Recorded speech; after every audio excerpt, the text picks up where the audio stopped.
last example, of lick number 2 is a good one.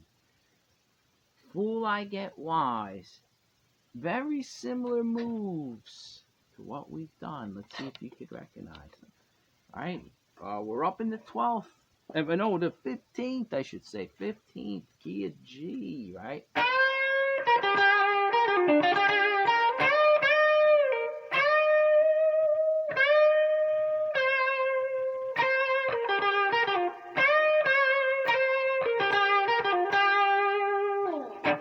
All right, man.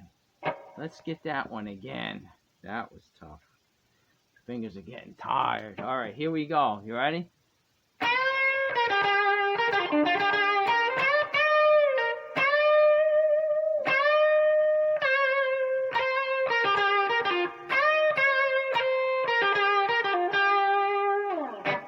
All right. Wow, man, that's something. All right. What's going on, man? I'm sure you recognized a lot of it, right? He plays lick number 2 right in the beginning. Minor third bend into the 4th, minor third root.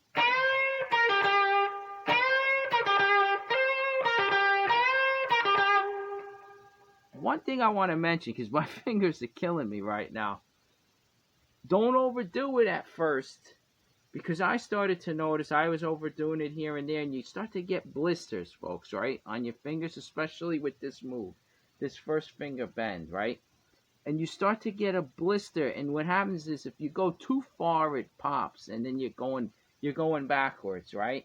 So what you want to do is you aggravate it a little bit, and you'll start to learn when to stop before it blisters, right?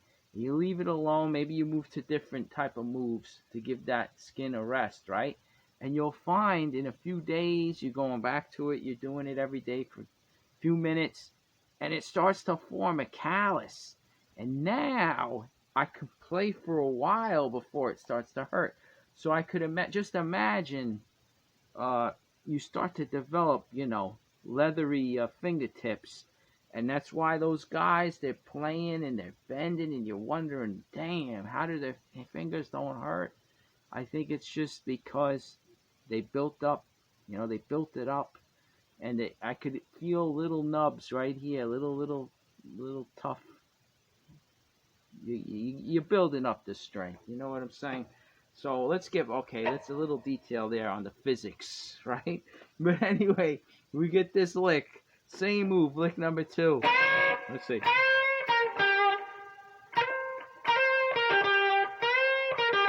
Always test yourself if you're in doubt, right? Hammer on.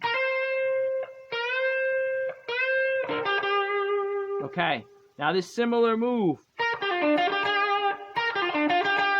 That's a Jimmy Dawkins staple, and we're picking it up we're concentrating on this lick and this lick, but we're picking up a few others, see?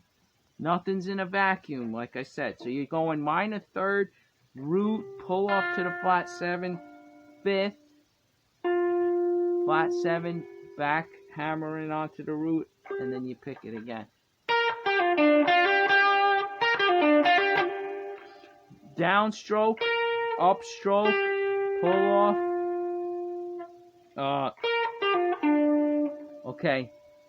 Downstroke, upstroke for that 5th on the A string. And now you come down, hammer, and another down.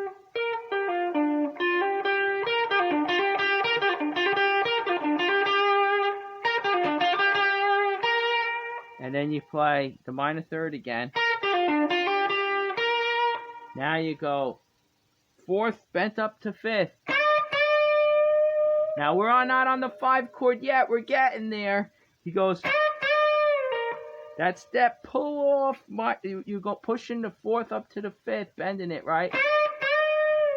Releasing and then pulling off to the minor third there.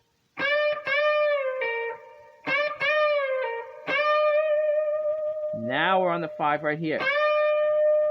I'm not sure where it comes. It's somewhere on one of the second bends, right? I think that's where the 5 chord comes in.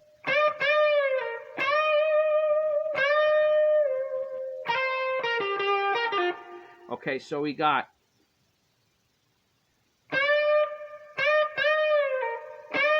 and then we do one more, and then release to the fourth. You don't pick that. You release that one.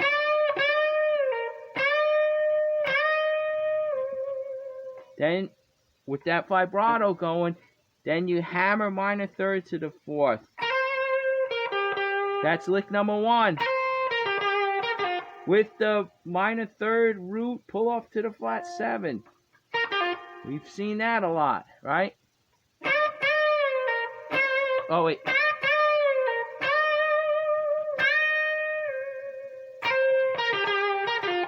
Right? Then you do it again.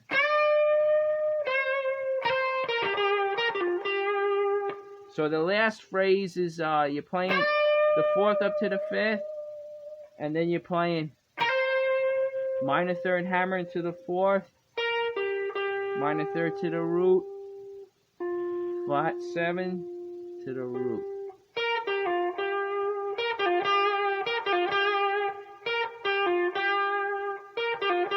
That's a minor third, root, pull off to the flat 7, and then you pick the last one. Root, the last root. Let's see, how does this go? Wait, hold on. There you go. Wait.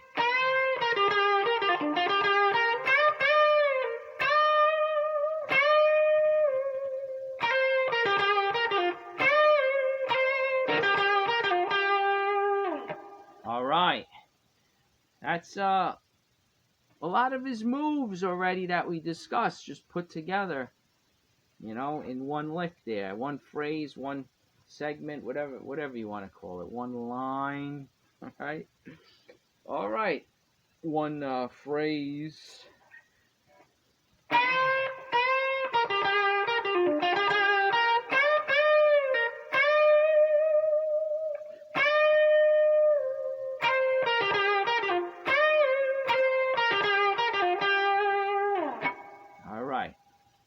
So that's the gist of it. I might have it a little, you know, the phrasing a little tough. It's from what I remember, you know. I write, I have a tab, manuscript paper. I listen to the stuff. I transcribe it, lick for lick, you know, it's one at a time, couple phrases at a time. I write out the tab. So now, just to guide me a little bit, I listen to it before I record. Let's do it again to get familiar. I look at the tab. I go, okay. And again, those stock moves. The minute I hear it, okay, and I know, and I just double check, and then you go, okay, got this. Putting the pieces together, folks. That's what it's about. Okay? The real fun now. That was the last one, right? What am I? Let me be polite, at least talk to you like this, right? That's the last lick number 2 example. So now what we got to do, and I'll go to lick number 3. There's not as many examples as the last 2. I mean, lick number 1 had a lot. I think there was like 26 examples I gave. Okay, now the others aren't as long. So we'll start to get a few other type of ideas. Now the fun really comes in once you start building your technique with these, starting to get your calluses built up, like I mentioned. We're going to have the real learning experience. Right now you're just trying to copy it, you know, like a parrot. But what's really going to help is when you have a backing track and we play to the backing track and we just let that backing track go, and we just start testing these out, playing them one after the other, in the same key. We'll transpose it all into one key, just throw it on the jam tracks, and we'll just backing track. And we'll utilize them, and we can see how they relate, and you'll really start to get a feel, and that's where you start to really grow. Okay, so we're gonna get into that. I gotta figure out the method really. I gotta find some good backing tracks. There's tons of them on YouTube and quite frankly, there's so many bad ones opposed to good ones. Now and then I hear one that sounds pretty good, but you know what? Nothing is like, I can't find. I want to, the feel is so important. You ask James Brown, like his band, just take a look. Albert King, Freddie King, they had some smoking bands. I mean, they just, you gotta get the right. A backing track is a step down. Don't get me wrong, but I mean some of them they're so mechanical on here. They're so bad. Um, we want to get a similar groove to the tunes we're learning these licks from. We got to get a nice feel. Albert Collins is another one with a great band, great funky blues. All right, so we'll get into it. I'm elaborating a little bit. This is getting a little long, but I'm excited. I hope you are too. All right, you'll see what comes down the pike. All right, we'll get into it. See you there.